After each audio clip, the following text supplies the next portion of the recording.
Assalamualaikum warahmatullahi wabarakatuh. Apa kabar? Kembali berjumpa dengan saya Ersmono Arif dari Forum News Network. Setelah 2 tahun lebih kita dihantam pandemi dan tidak bisa bertatap muka dengan lebih leluasa, termasuk juga dalam acara halal bihalal yang jadi tradisi bangsa kita.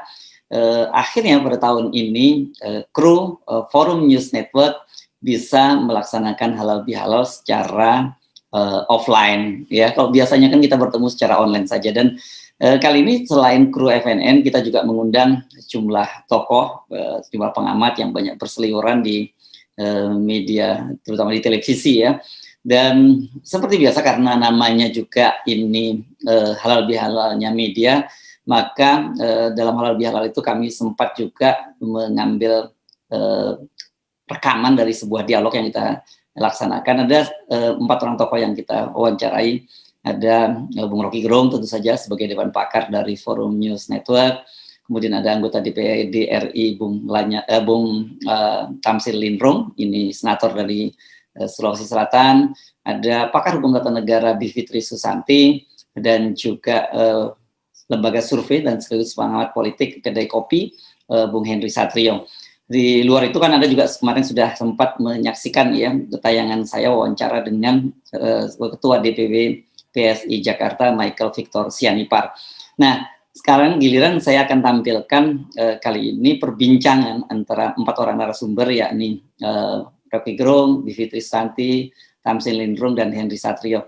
Dan yang akan Anda saksikan kali ini adalah perbincangan bagian sesi ketika pakar hukum tata negara Bivitri Susanti menyampaikan pemikiran-pemikirannya tentang bagaimana dia melihat Indonesia saat ini. Assalamualaikum warahmatullahi wabarakatuh. Waalaikumsalam. Buat yang terutama yang belum sempat salam-salaman, mohon maaf lahir dan batin. Saya mulai dari mana ya? Mungkin dari menanggapi yang pertama dulu ya.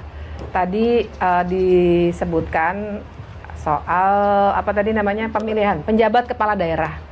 Nah, jadi sebentar lagi ya, berarti tinggal berapa hari lagi nih kita akan menghadapi banyak sekali penjabat kepala daerah, dan ini adalah gelombang pertama. Sampai dengan 2024 kita lebih dari setengah kepala daerah seluruh Indonesia itu akan diisi oleh orang-orang yang tidak dipilih secara langsung. Tidak dipilih secara langsung itu satu hal. Tapi masalahnya juga bahkan cara memilihnya pun oleh Presiden dan Menteri Dalam Negeri itu juga aturan mainnya jauh dari cukup. Jadi yang saya baca tuh ini loh wawancara yang hari ini misalnya ya, kenapa sih kita jadi mempersoalkan dasar hukumnya, belum ada peraturan pelaksananya yang melaksanakan putusan Mahkamah Konstitusi. Itu karena bahkan pasal yang jadi rujukan untuk menunjuk kepala daerah pun konteksnya itu bukan konteks yang sekarang.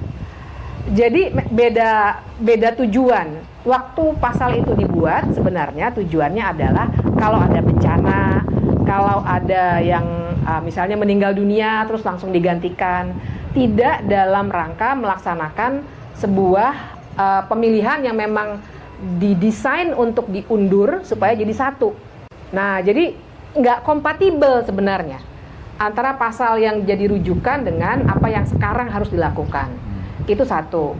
Tapi yang kedua, jangan lupa bahwa Mahkamah Konstitusi sebenarnya waktu memutuskan soal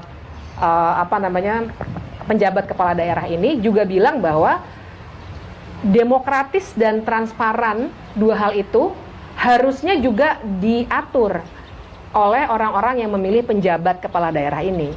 Nah, itu yang tidak ada di peraturan yang sekarang.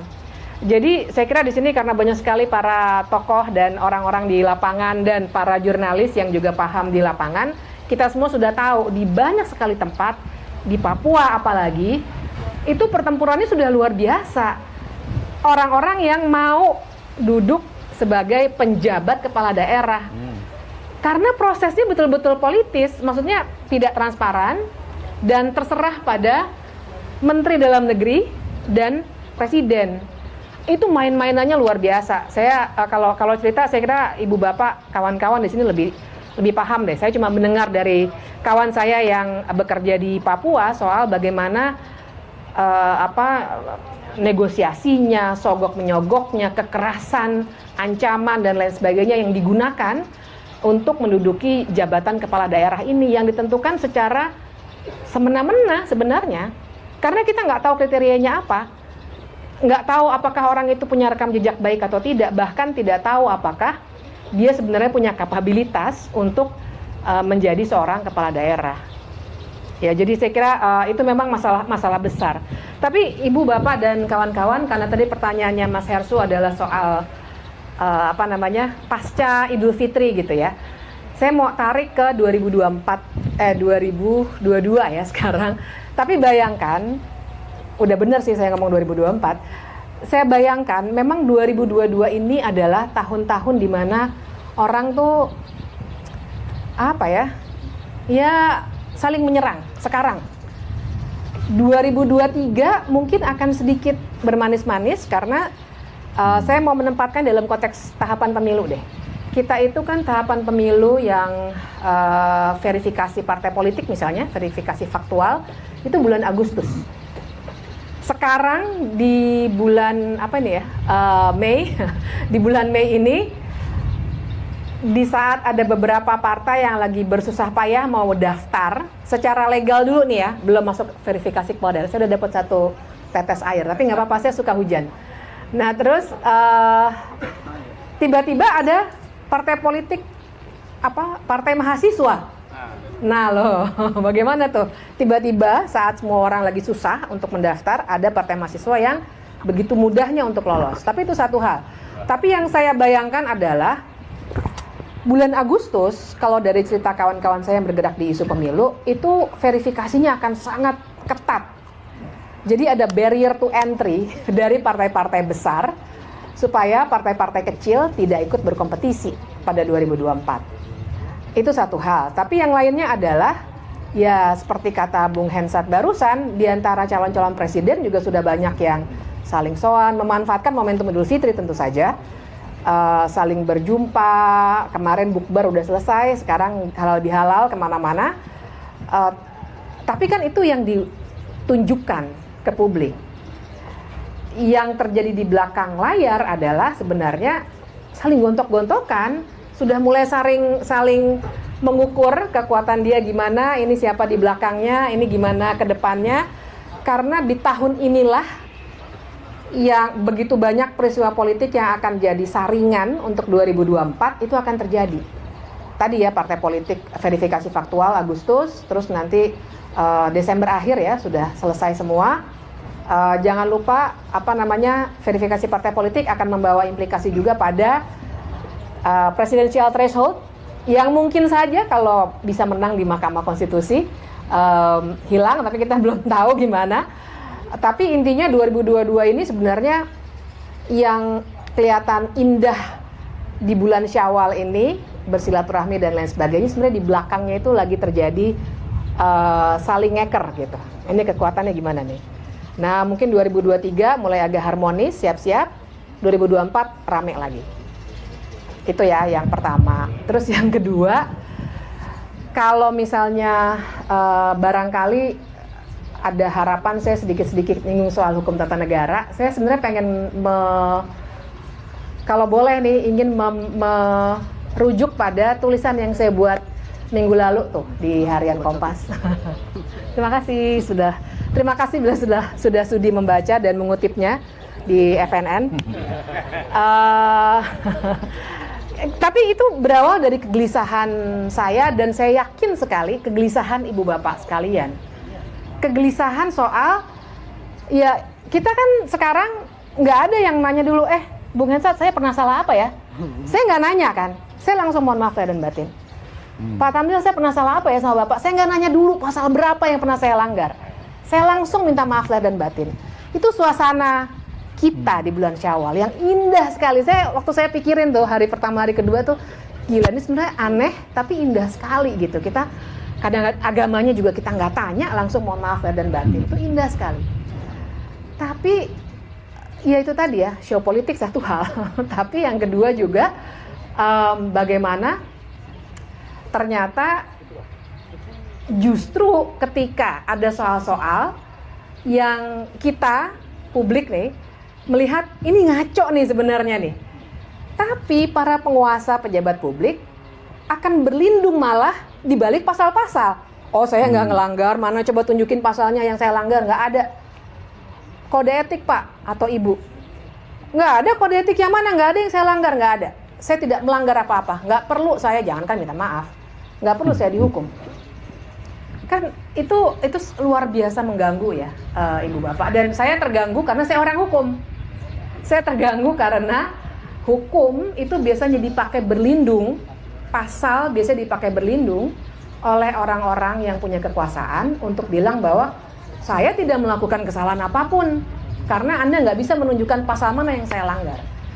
Walaupun secara etik kita bisa lihat bahwa masa sih yang namanya hakim yang menerima gelar guru besar kehormatan padahal sedang menyidangkan soal guru besar kehormatan dan itu diterima guru besar kehormatannya, itu tidak melanggar etik. Jelas melanggar etik. Atau ketika Undang-Undang Ibu Kota Negara sedang disidang, diperiksa, Mahkamah Konstitusinya sudah bikin sayembara tentang gedungnya di Ibu Kota Negara Nusantara. Pasal mana yang dilanggar? Ya nggak ada pasalnya, tapi melanggar etik nggak melanggar. Kenapa? Menikah juga. Kita tidak menghalangi cinta ya, tapi kan dia tetap harus punya etik. Kalau memang ingin melanjutkan cintanya, mundurlah dari jabatan sebagai hakim karena ada benturan kepentingan. Itu etik. Nggak ada etik yang ada. Dan kalau kita beribut di media massa atau di mana saja, di forum mana saja, pasti pertanyaannya pasal berapa yang saya langgar. Nah, saya sebagai orang hukum, Ibu Bapak dan kawan-kawan, rasanya luar biasa patah hati. Karena justru hukum dipakai untuk berlindung di balik segala hal yang sebenarnya secara etik, secara moral kita bisa lihat bahwa ini salah sebenarnya. Gitu. Nah, itu yang saya khawatir supaya mic-nya bisa segera ke tempat lain. Saya ingin menutupnya dengan saya cerita itu lagi, walaupun udah ditulis juga, karena saya khawatir makin ke depan ini 2022 sampai 2024 kita akan melihat lagi dan lagi. Terus dipakai, hukum itu dipakai untuk berlindung justru gitu ya. Karena berlindung dari segala kesalahan yang sebenarnya dilakukan. Karena hukumnya justru dipegang sama orang-orang yang punya kekuasaan. Sama kayak big data. Big data diminta. Terus yang disampaikan adalah loh, hak saya untuk tidak menyebutkan sumbernya. Ya tapi kan juga ada etik pejabat publik untuk menyatakan dari mana sumber sebuah big data. Nah, ini saya yakin akan terus-menerus terjadi sampai 2024, dan yang ngeri adalah ketika 2024 nanti harus ada pemilu kita juga harus diselesaikan secara sistem hukum. Nah, sistem hukum kita sudah dipegang oleh orang-orang yang punya kekuasaan, termasuk oleh para penjabat kepala daerah yang akan sangat banyak. Itu ngeri.